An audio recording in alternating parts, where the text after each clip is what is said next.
चोर को घसीटता हुआ मेरे सामने ले आया। मेरा पुराना दोस्त भी ये देखकर हैरत में था। उसे लगा जैसे मैंने कोई शिफा हासिल कर लिया है। उस दिन से दूर दूर तक मेरे कारनामे फैलने लगे। लोग मुझे अल्लाह का बंदा समझने लगे। सब कुछ बहुत अच्छा चल रहा था। एक रोज मैंने एक लड़की को देखा और मुझे उसे पाने की ख्वाहिश हुई। उस रात मैं 12 बजे तक बेचैन था।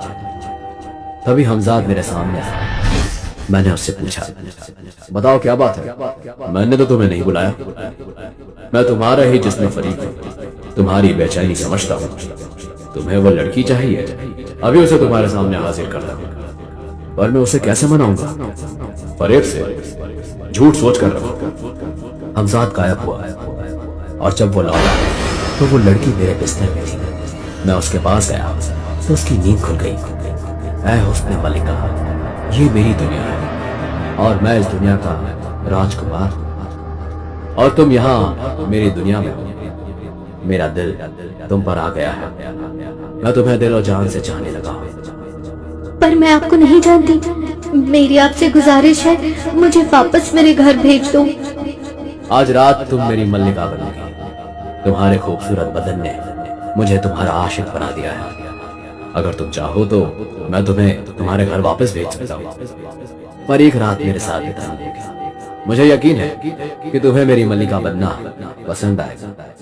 वो लड़की शर्मा गई। मैं समझ गया कि वो मेरी बातों में फंस गई और उस रात मैं उसके साथ हम बिस्तर हुआ। अगली कई रातों तक मैं हमजाद से उसे बुलवाता रहा। पर एक दिन उस लड़की के पांव भारी हो गए।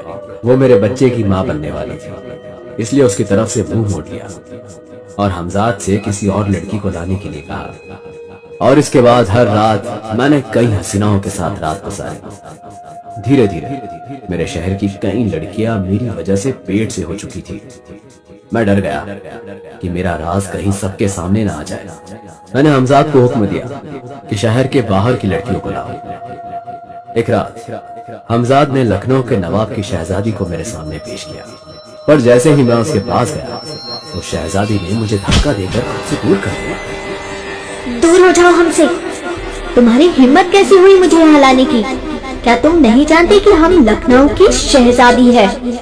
पर अब आप हमारी मलिका हैं और आप पर सिर्फ हमारा हक है। ऐसा नहीं हो सकता, क्योंकि हमारे अब्बू ने हमारी शादी मकसूद अहमद के साथ तय कर दी है और उनकी जुबान ही हमारी जिंदगी है। मकसूद अहमद ही हमारे शौहर हैं। हम आप पर जोर जबरदस्ती नहीं करेंगे।